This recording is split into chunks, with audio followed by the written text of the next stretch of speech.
Good morning students. Online class में आप सभी का स्वागत है। आज हम लोग पढ़ेंगे बादल को घिरते देखा है कविता के कुछ अंश की व्याख्या।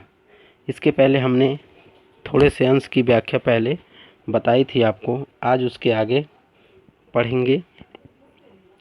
है कविता, तुंग हिमालय के कंधों पर छोटी बड़ी कई झीलें हैं, उनके श्यामल नील सलिल में समतल देशों से आया कर पावस की उमस से आकुल तिक्त मधुर विस्तंतु खोजते हंसों को तिरते देखा है, बादल को घिरते देखा है। कविता की व्याख्या पढ़ने से पहले थोड़ा सा हम लोग जो कठिन शब्द हैं उनके अर्थ जान लेते हैं। तो यहाँ पहला शब्द आता है तुंग। तुंग मतलब होता है ऊंचा। श्यामल मतलब होता है सांवला नीला, सांवला काला।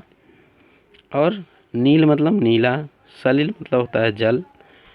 पावस होता है वर्षा ऋतु को बोलते हैं। उमस मतलब गर्मी।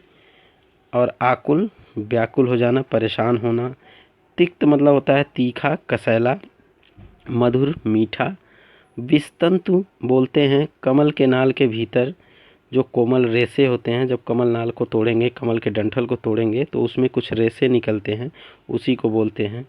तो इस तरह से इसमें कवि ने हिमालय प्रदेश के सौंदर्य का वर्णन किया है और इसमें यह दिखाया है कि वहाँ जो झीलें पाई जाती हैं उसमें जो है मैदानी भागों से कुछ हंस जो है आकर वहाँ तैरते हैं और जो कमल नाल के डंठल हैं उनको खाते हैं, उन्हीं को दिखाया गया है यहाँ। तो व्याख्या देखते हैं कि तुंग हिमालय के कंधों पर, तुंग ऊंचे हिमालय के कंधों पर छोटी बड़ी कई झीलें हैं।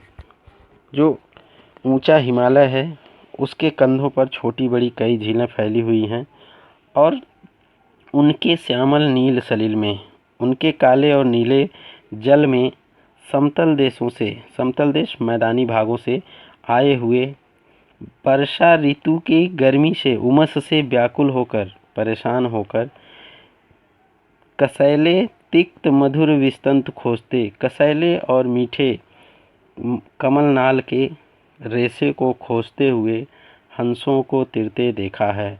खोजते हुए उन झीलों पर, वहाँ जो वर्षा ऋतु में जो झील हैं उनसे जो पानी गिर रहा है उसके नीचे पानी में उन हंसों को तैरते हुए देखा है, बादल को घिरते देखा है। तो इस तरह से कवि जो है यह बता रहे हैं कि जो हिमालय प्रदेश है वहाँ पर उसकी हिमालय के ऊंचे शिखर पर छोटी बड़ी कई झीलें पाई जाती हैं। उन झीलों के पानी में गर्मी से व्याकुल होकर, और किस गर्मी से, वर्षा ऋतु की उमस भरी गर्मी से परेशान होकर, व्याकुल होकर मैदानी भागों से आए हुए हंसों को तीखे और कसैले और मीठे कमलनाल के तंतुओं से रेशे को खोजते हुए उन्होंने देखा है और बादल को घिरते देखा है। धन्यवाद।